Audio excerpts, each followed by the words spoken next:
The Arizona Territory in 1878 wasn't a land for the soft.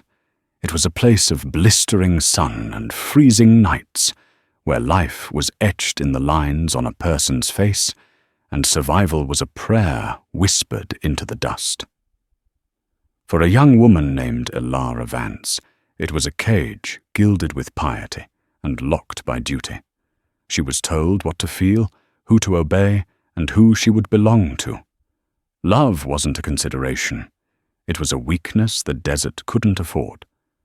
This is the story of how a life empty of all affection collided with a soul who had nothing left but love to give. It's a story of secrets and survival, of a vow made in darkness that would either forge a new world for them both or burn everything they knew to the ground. The dust of Redemption, Arizona was a fine red powder that coated everything in a permanent blush of despair. It settled on the rigid spines of the Bibles, in Reverend Silas Vance's church, on the brim of his niece Elara's bonnet, and in the deep, unplumbed corners of her heart. For Elara, life under her uncle's roof was an exercise in silent obedience. Her parents had been taken by cholera when she was 10, leaving her in the care of her father's only brother, a man who saw God not as a source of comfort, but as a celestial bookkeeper, meticulously logging every sin. Silas was a man carved from the unforgiving landscape itself, tall, gaunt, with eyes that seemed to look straight through a person to the tarnished soul within. He had raised Elara not with affection, but with scripture. Joy was vanity. Laughter was frivolity. Love, he often preached, was a dangerous, untamed thing, best left in the hands of God to be portioned out in the sanctioned union of marriage. And her marriage had been arranged with the same cold pragmatism as a cattle sale. Bartholomew Kane was the wealthiest man in the county. His vast ranch, the Bar K, sprawled across the San Pedro River Valley, its thirst quenched while smaller homesteads withered. Kane was a man of contrasts, impeccably dressed in tailored suits that defied the dust, yet with hands that were calloused and capable. He had a politician's smile that never reached his pale, calculating eyes. He was Silas's biggest benefactor, the man whose gold funded the new church steeple, and he had decided he wanted Elara. "He will provide for you, child," Silas had declared, closing the matter. "He is a pillar of this community, a man of substance and standing. You will be his wife. It is God's will." Elara looked at Kane and saw not a pillar, but a tombstone. During their chaperoned courtships, he spoke not of shared dreams, but of his assets. He admired her hair the way he might admire the gloss on a new saddle. He spoke of the children. She would give him sons to carry the Kane name, as if ordering stock from a catalogue. He was polite, precise, and utterly devoid of the warmth she secretly read about in the tattered novels she kept hidden beneath a loose floorboard in her room. In his presence, she felt like a prized mare being inspected before purchase. Her world was a map of straight lines, from her small room to the kitchen, from the house to the church, from the church back home. The only deviation was her horse, a spirited buckskin named Flicker.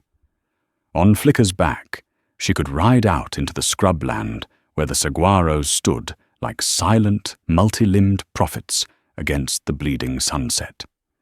It was out there, in the vast, aching emptiness of the desert, that she felt a kinship.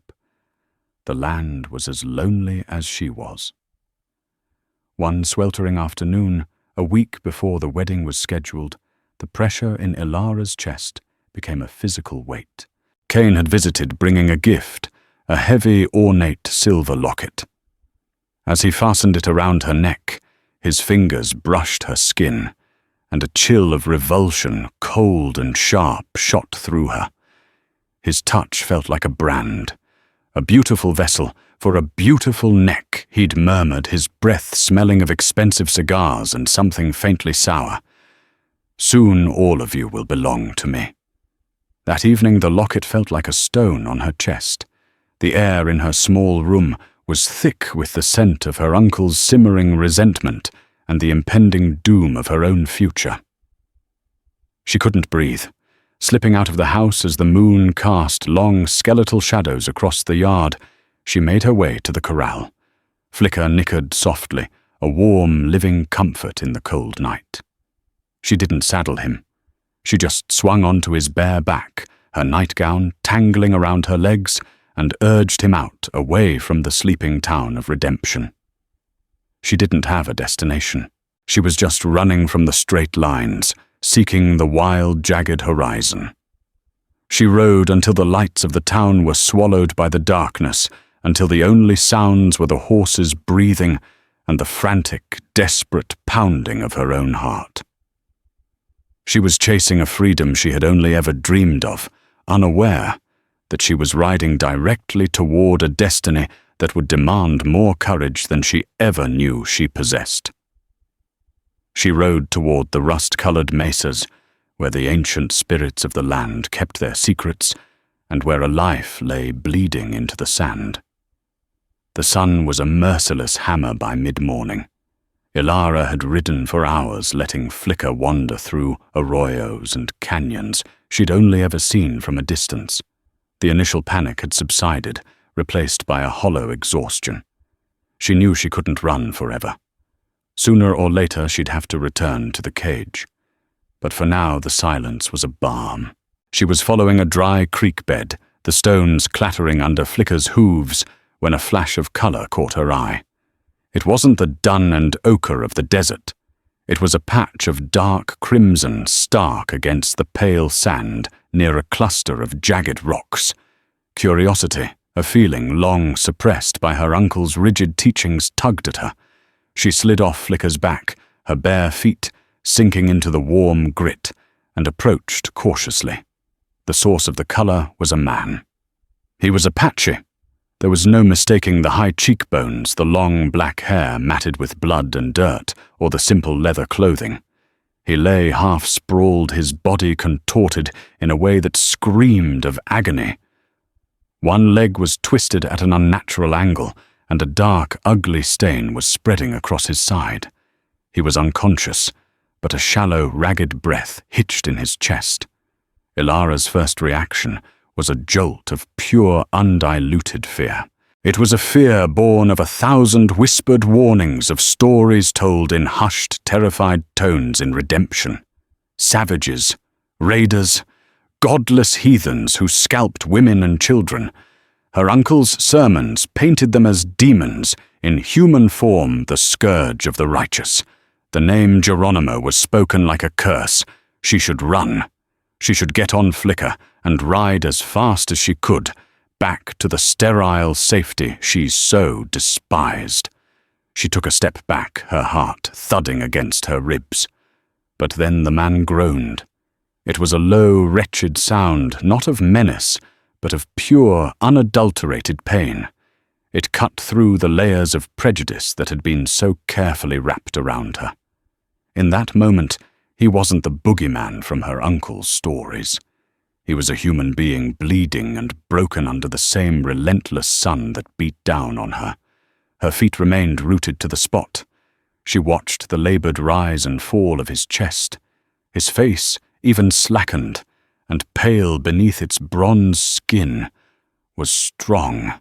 There was a nobility to its lines that no amount of blood could obscure. She saw a deep gash on his forehead and a bullet wound in his side that looked dangerously infected. He wouldn't last another day out here. The buzzards were already beginning to circle high above patient black specks in the vast, indifferent blue. Something inside her shifted. It was a quiet, tectonic rebellion. To leave him here would be a sin far greater than any her uncle had ever accused her of. It would be a surrender to the cold, pragmatic cruelty she was supposed to marry. To save him, however, that would be an act entirely her own. A choice. perhaps the first real choice she had ever made. With trembling hands, she knelt beside him. She ripped a long strip from the hem of her nightgown, the fine cotton, a stark white, against the bloody earth, and gently pressed it to the wound on his side. He flinched at her touch, his eyelids fluttering. For a brief, terrifying second, his eyes opened. They were dark, fathomless, and filled not with hate, but with a dazed confusion. Then they rolled back, and he was gone again. Getting him on the horse was an ordeal. He was heavier than he looked, a dead weight of muscle and bone. She strained, grunting with effort, half dragging, half lifting him until she managed to heave his torso over Flicker's back. He slumped there like a sack of grain, his head lolling. She knew she couldn't take him back to redemption. It would be his death sentence, and her ruin. But she remembered something, an old line shack tucked away in a small hidden canyon, miles from her uncle's property. It belonged to a prospector who had died years ago, and most people had forgotten it even existed. It was dilapidated, but it had a roof and 4 walls. It would have to do. Leading Flicker carefully, she began the slow journey, her own fear a constant companion. Every shadow seemed to hold a threat. Every gust of wind sounded like the hoofbeats of a posse.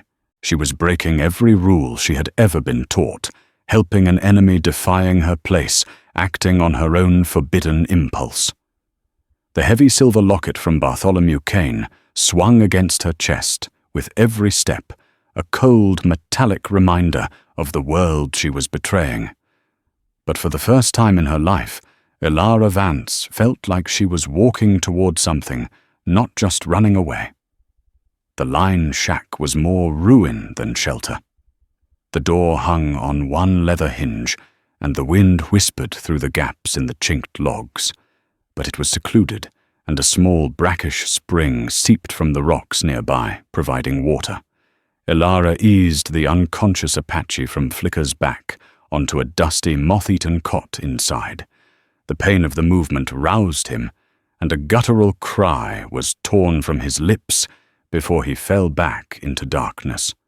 For the next 3 days, Elara lived a double life. By day, she performed her duties at home with a meek, distracted air that earned her sharp rebukes from Silas.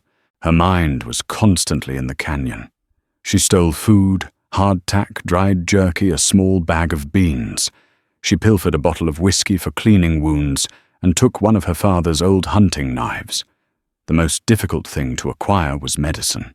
She feigned a headache and managed to get some laudanum from Doc Miller, her hands shaking as she paid him the coin. Each evening, under the cloak of twilight, she would ride out to the shack. The first task was the wound. It was festering the flesh around it, angry and red. Gritting her teeth, she used the whiskey to clean it as best she could. The man thrashed and moaned, his fevered eyes seeing visions she couldn't imagine. She used the knife, sterilized in the flame of a small fire, to probe the wound. Her stomach churned, but she forced herself to be steady. She found it a flattened piece of lead. With a final sickening pull, she extracted the bullet. The man screamed a raw animal sound that echoed in the tiny shack and then mercifully passed out. She dressed the wound with strips of her petticoat, using a poultice of crushed sage leaves she'd learned about from an old Mexican woman who used to work on the ranch. She dribbled water between his cracked lips and sat with him through the long, fever-racked nights, listening to his delirious mutterings in a language she didn't understand. She learned the rhythm of his pain, the cadence of his fever dreams. On the 4th night, the fever broke. She was dozing in a rickety chair when she felt his eyes on her. She looked up to see him awake, truly awake for the first time. His dark eyes were clear, intelligent, and wary. He watched her every move, his hand resting near the hilt of a knife she hadn't noticed tucked into his belt. Silence stretched between them, thick with a century of mistrust. "Water," He finally rasped his voice, rough. She brought it to him in a tin cup, and he drank greedily. Communication was a slow, painstaking process. He knew some English words learned from traders and soldiers, hard, practical words. She learned he was called Kale. He learned her name was Ilara. He gestured to his ruined leg, a clean break in the tibia. Using a piece of charcoal on a plank of wood, she drew a picture of a splint. He understood. Together, they set the bone. The pain must have been excruciating, but he made no sound, his jaw clenched, sweat beading on his brow. She bound it tightly with strips of leather from his own tunic. In the quiet hours they spent in that small shack, the wall of fear between them began to crumble, replaced by a fragile, tentative curiosity. She would tell him about her life in redemption, describing her uncle's cold house in simple terms. He listened with an unnerving stillness, his eyes seeming to understand more than her words conveyed. He in turn told her of his world. He spoke of the Chiricahua Mountains as if they were living beings of his people, the free folk being squeezed onto reservations where the soul starved. He spoke of his wife, Lena. He didn't say much, just that she was gone, her life stolen during a raid on their camp by white men, men with yellow dust in their eyes. He called them prospectors. He spoke her name with a reverence that made Ilara's throat ache. This man, this savage, had known a love so profound its absence was a physical presence in the room. One evening he showed her a small beaded pouch he wore around his neck. He opened it and tipped a few dried petals and a small, smooth river stone into his palm. For her, he said, his voice softer than she'd ever heard it. So she can find her way on the wind. He told her how he'd been injured. He was scouting tracking a group of men who had been selling whiskey to young, desperate warriors on the reservation men who worked for a powerful rancher. They were poisoning his people from the inside out. He had been ambushed. He described the leader, a man in a fine coat who sat on a black stallion, who gave the order to shoot him and leave him for the coyotes. As Kyle described the man's cold, pale eyes and the smug set of his jaw, a knot of ice formed in Ilara's stomach. She reached up and touched the silver locket at her throat. This man, she asked, her voice trembling, did he have a large ranch? By the river, Kyle's eyes narrowed. He nodded slowly. Bar K, they called it. The world tilted. The man who had ordered Kyle's death, the man whose men had killed his wife, and the man she was supposed to marry were one and the same. Bartholomew Kane. Her fiancé was not just a cold-hearted businessman. He was a murderer preying on Kale's people for profit and power. The cage she was in wasn't just gilded. It was built on a foundation of blood and lies. The knowledge settled not with a crash, but with a terrifying clarity.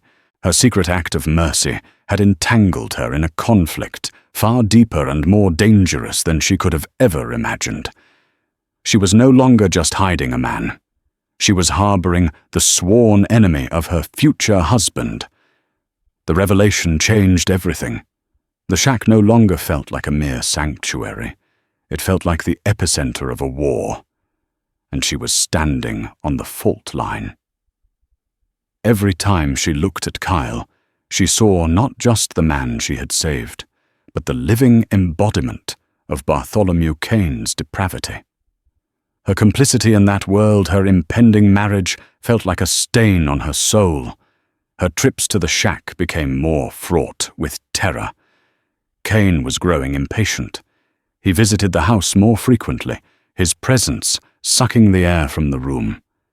He would talk of their future, of the new wing he was adding to his ranch house for her, for their children.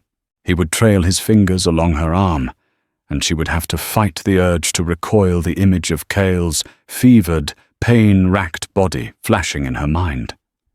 You seem distant, my dear. Cain remarked one evening, his eyes narrowing with suspicion. "Planning the wedding arrangements can be taxing, I suppose. But you must be strong. A Cain woman is a strong woman." Her uncle too sensed the shift. "You have a darkness in your spirit, Ilara," Silas accused, his voice like the crack of a whip. "You are straying from the path. This union is your salvation. Do not test the Lord's patience or mine." The walls were closing in. The weight of her secret, of Cain's true nature, of her own impossible situation, was crushing her. One night she fled to the shack in a state of near collapse. A storm was brewing on the horizon, the air thick and electric.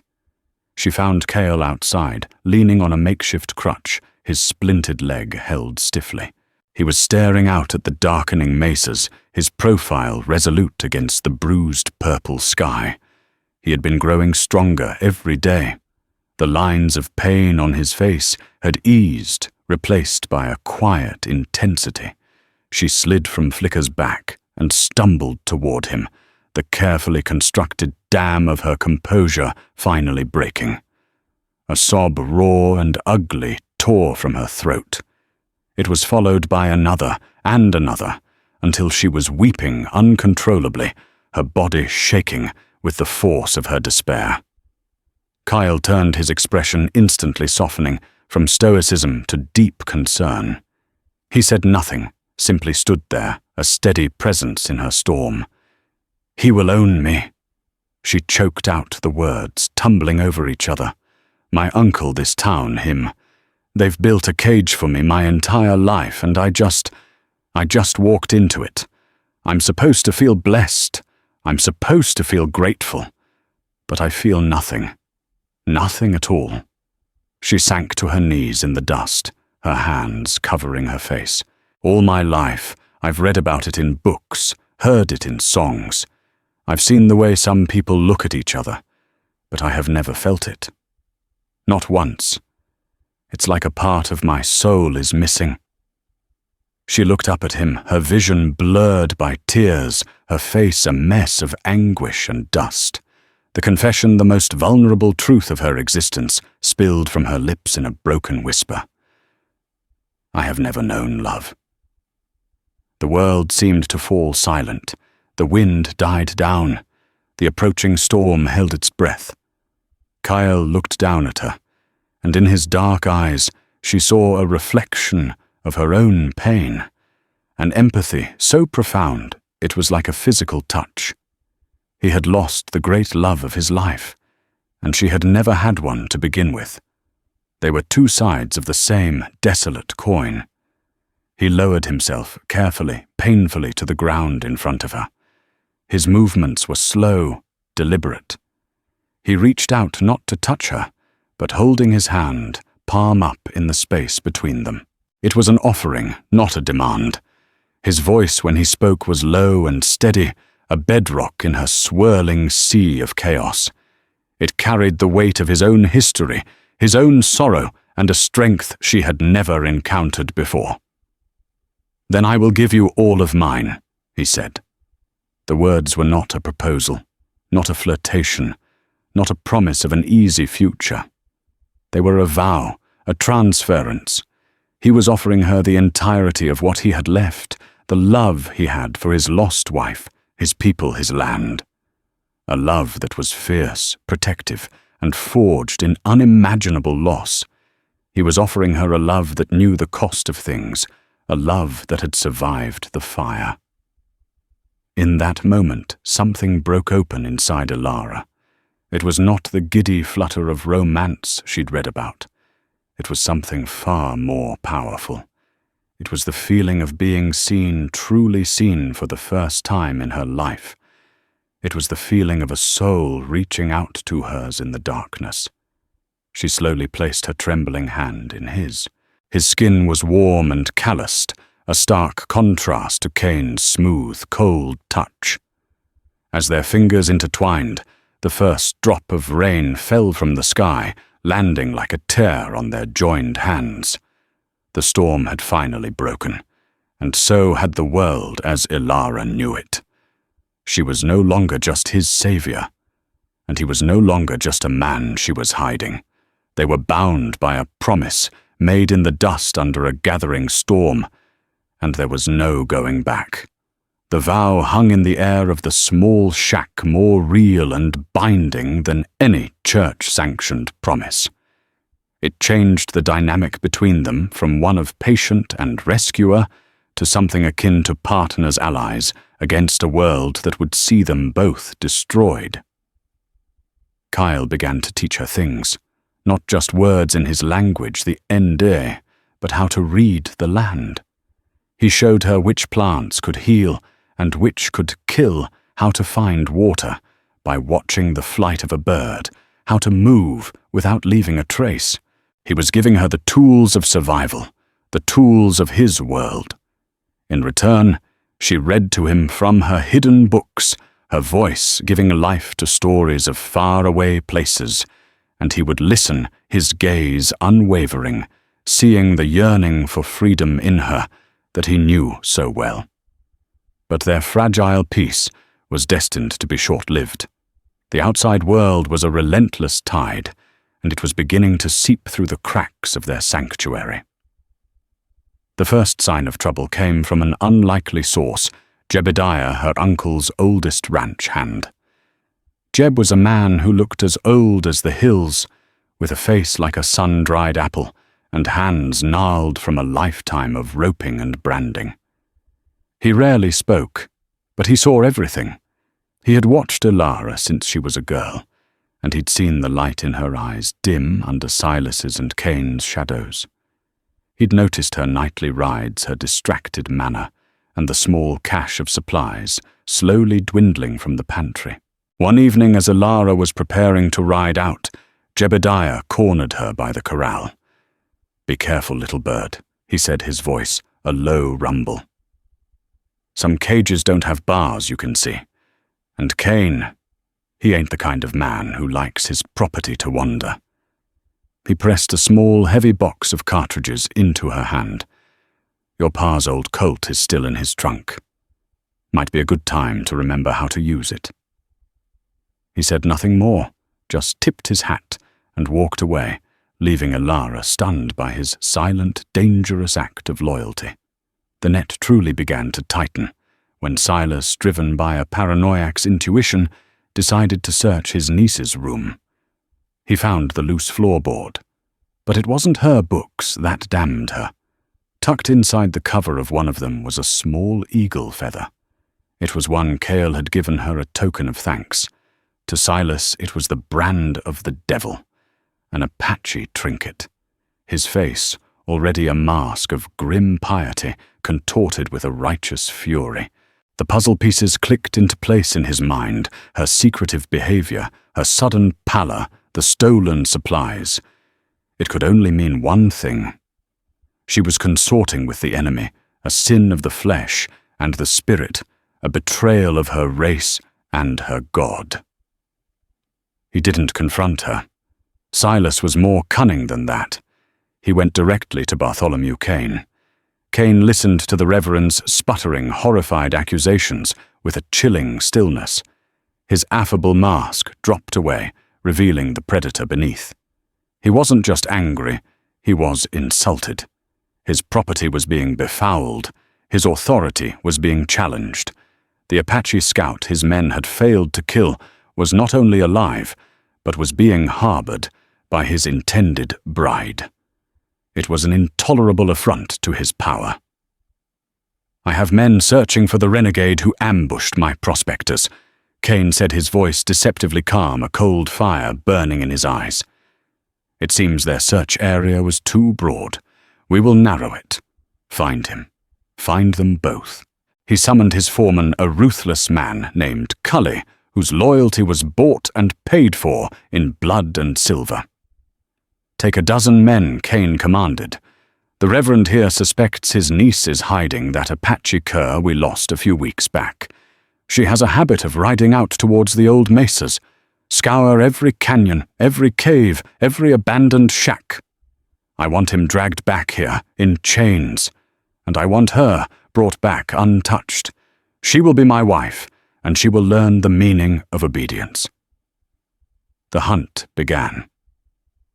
From the shack, Kyle and Ilara could see them in the distance, riders fanning out across the landscape, methodical and relentless. Kyle, whose senses were honed by a lifetime of such perils, saw them first. "They know," he said, his voice flat.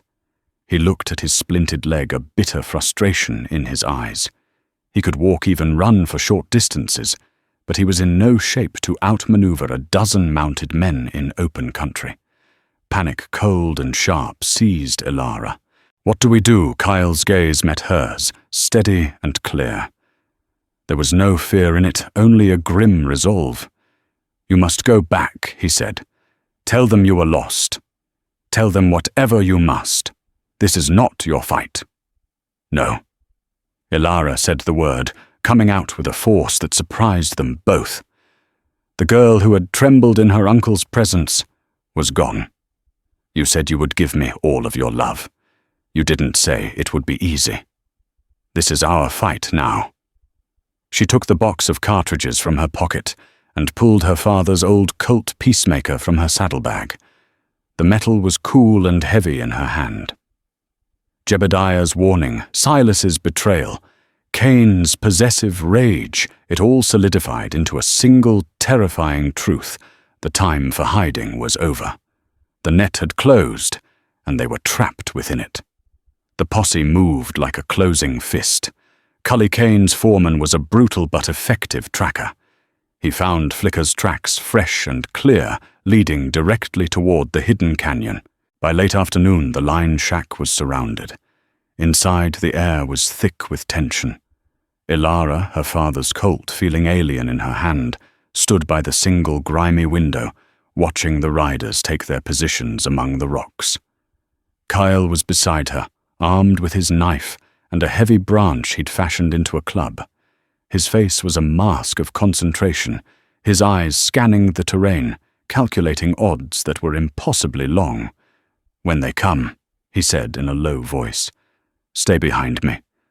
Do not let them take you alive, Ilara. Cain will make your life a different kind of death." The grim instruction landed with the weight of absolute truth. The first voice that called out was not Cully's. It was the reedy, righteous cry of her uncle. "Ilara, child, come out from that den of sin. Renounce the heathen and come back to the fold. The Lord is a forgiving God, he lies," Kyle murmured, without taking his eyes off the riders. "His God is Cain. I know," she whispered, her knuckles white on the grip of the pistol.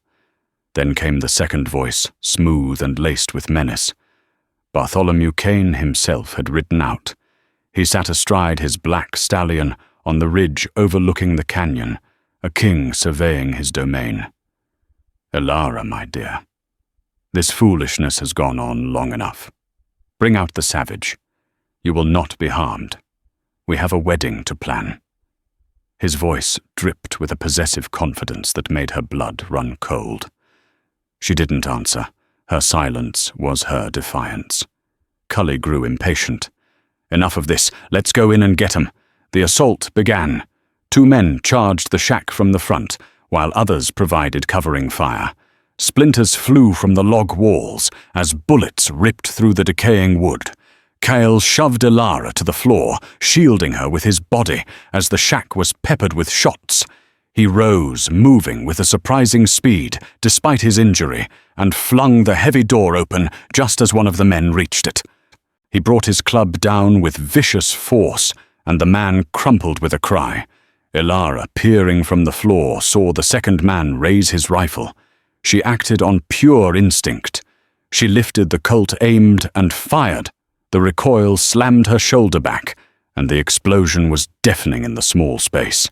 The man outside grunted, clutching his arm, and staggered back. A lull followed the initial burst of violence. There were 2 people in a wooden box, and a dozen armed men were outside. It couldn't last. Suddenly, a new sound cut through the standoff. The thunder of hoofbeats from an unexpected direction, followed by a series of gunshots, not aimed at the shack but at the posse. Jebediah. The old ranch hand had ridden up behind the posse using a rocky outcrop for cover. He was firing his ancient Winchester, not with the aim of a marksman, but with the fury of a man making his final stand. His sudden appearance threw the attackers into confusion, forcing them to divert their attention. Now Cale yelled, grabbing Ilara's arm, "Go out the back. Follow the creek bed north. I'm not leaving you," she cried, a new and terrible fear gripping her. "Jebediah has bought us a moment. Do not waste his gift." Cale shoved her toward the back wall, where a few logs had rotted through, creating a small opening. "I will follow." Go scrambling through the opening, Ilara burst out into the fading light. The sound of the gunfight was chaos behind her. She could hear Jebediah yelling a wild, defiant cry. She ran, stumbling over rocks, her lungs burning. She looked back once and saw Cale emerging from the shack, using the chaos to make his own escape in a different direction, drawing the fire of several men. From his perch on the ridge, Cain saw it all. He saw Jebediah's betrayal, and he saw his prize escaping. His face was a thunderous mask of rage. He raised his own rifle, a beautiful long-barreled weapon, and took careful aim. Not at the fleeting figure of Ilara, not at the injured Apache. He aimed at the old man who had dared to defy him. The shot rang out sharp and final. Ilara saw Jebediah clutch his chest, his rifle falling from his hands. He stood for a moment, silhouetted against the setting sun, and then toppled from his horse. A scream of pure anguish was ripped from Ilara's throat. The kind, quiet man who had tried to protect her was dead. It was a sacrifice made for her. The horror of it propelled her forward, tears streaming down her face, her heart shattering into a million pieces. The fury of redemption had been unleashed. It had cost her the only friend she'd had in that town, and it had branded her and Cale as fugitives. There was no going back now. There was only the vast, unforgiving wilderness ahead, and the long, vengeful shadow of Bartholomew Cain stretching out behind them. The world beyond the canyon was an ink-black void, punctuated only by the indifferent glitter of the stars. The night was a blur of terror and grief, a desperate, stumbling flight fueled by adrenaline and the raw animal instinct to survive. Ilara ran until her lungs were twin fires in her chest, and her legs felt like lead. The image of Jebediah silhouetted against the dying sun, before he fell, was a brand on her soul. It played over and over in her mind, a silent, screaming testament to the cost of her defiance. Every rasping breath she took felt like a betrayal of the last breath he had given for her. She finally collapsed in a thicket of thorny mesquite, her borrowed strength deserting her all at once. The branches tore at her dress and skinned the sharp pains, a distant echo of the gaping wound in her heart. She curled into a ball, shaking uncontrollably, and waited. For what she didn't know.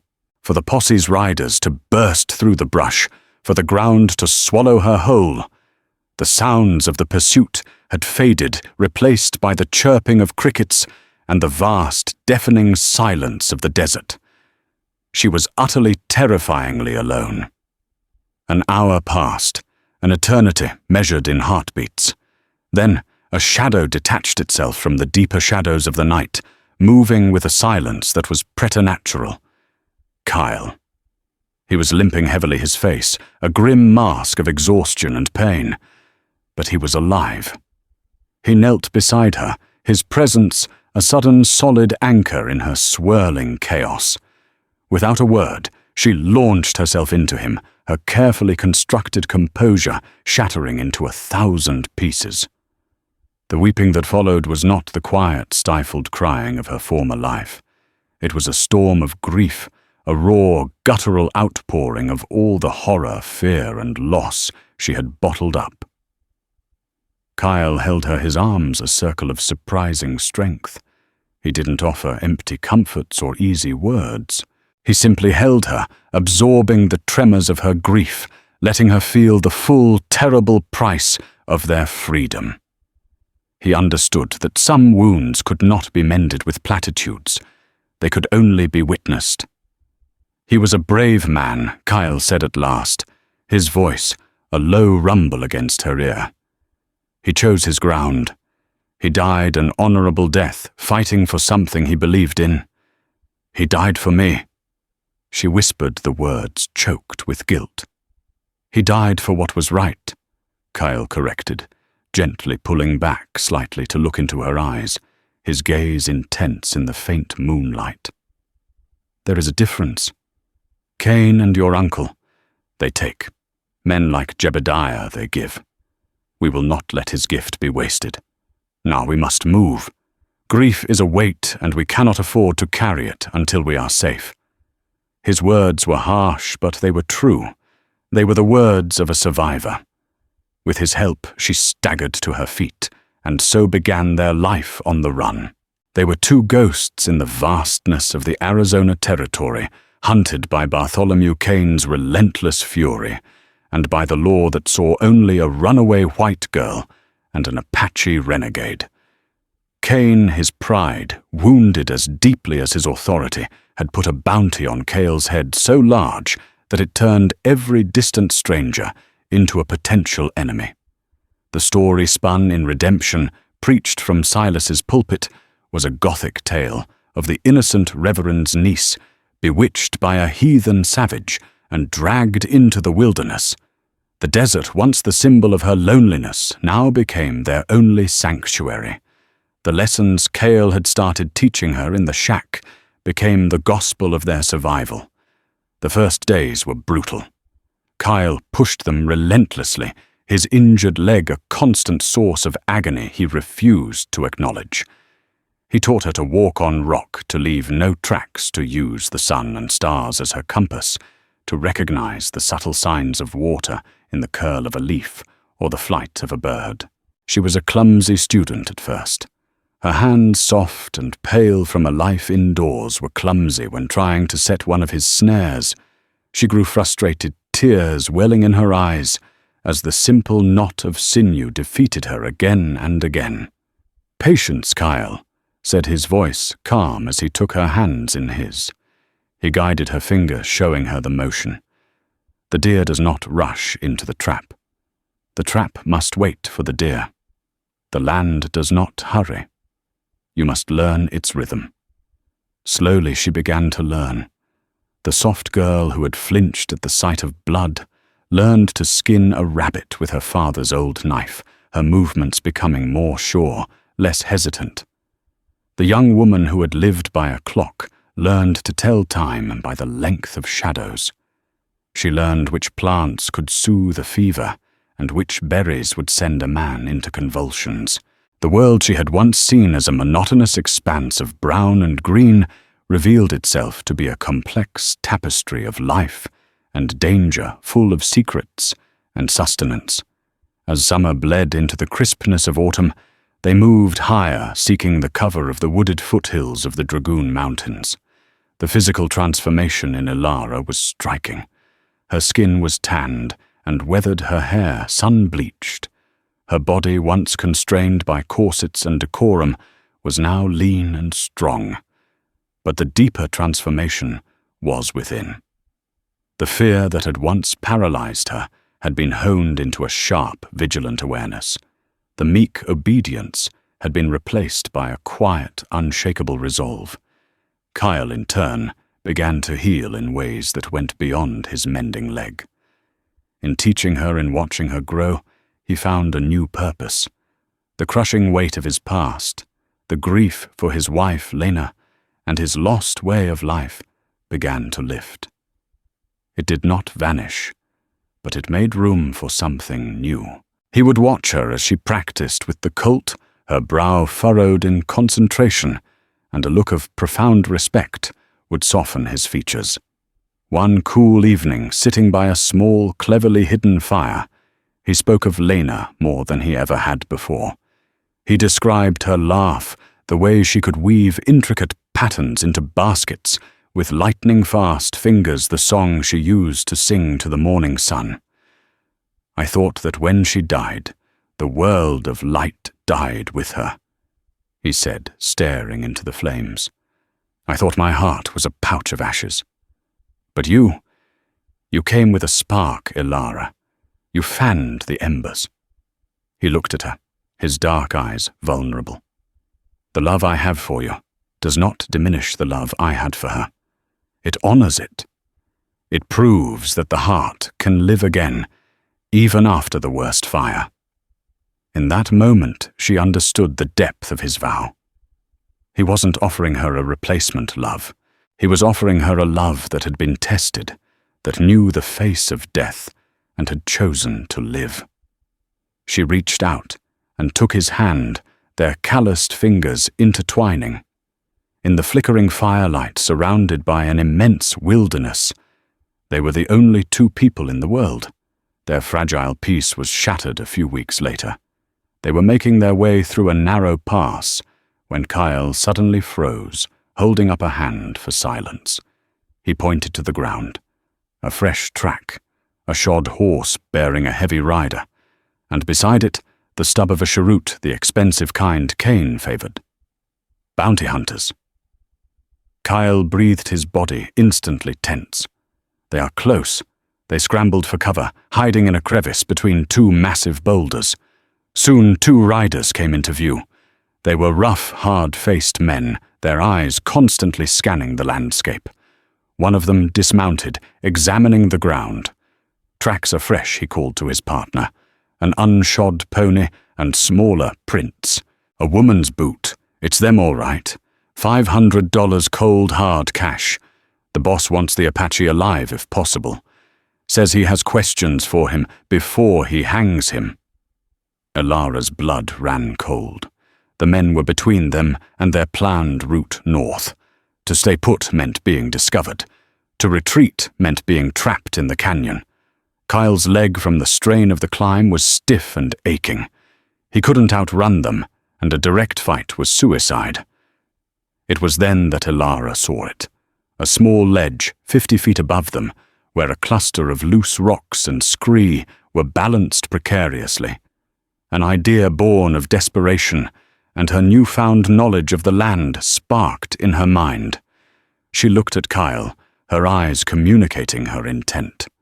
He saw the resolve in her face and gave a single, almost imperceptible nod.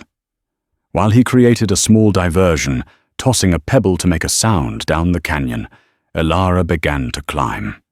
Her fingers found holds in the rock face, her boots scrabbling for purchase.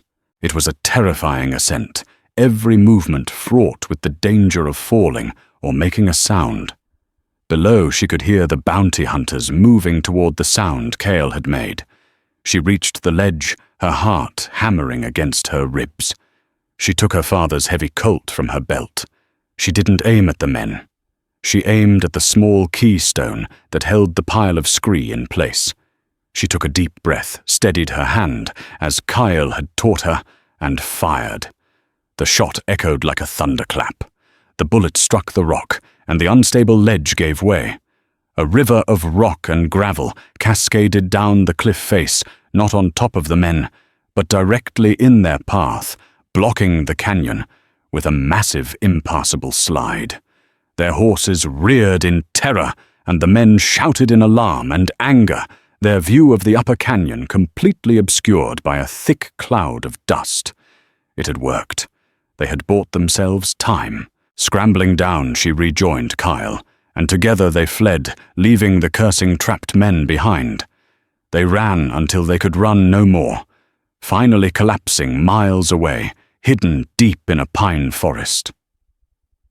That night, as the first snowflakes of winter began to fall, they reached the high, cold sanctuary of the Chiricahua Mountains, Kyle's ancestral home. The air was thin and pure. They were safe for now. The immediate danger had passed, and the near miss had cemented their bond. She had not been the one rescued. She had been the rescuer. They were truly partners.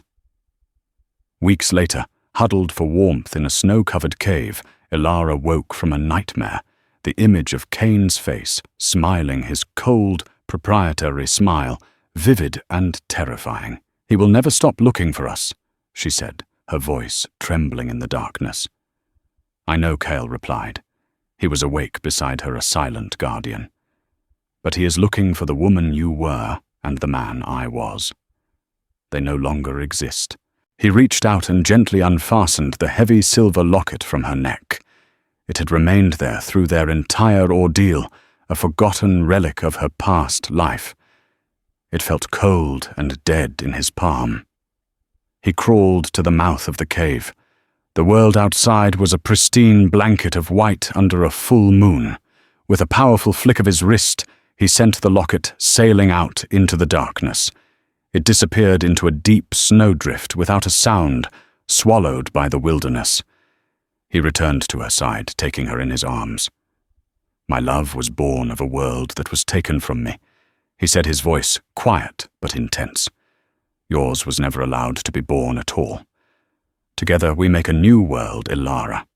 Here, just us. This is our home. This is our love." He was right. Their love wasn't something he had simply given her. It was something they had built together, day by day, breath by breath, in the heart of the wild.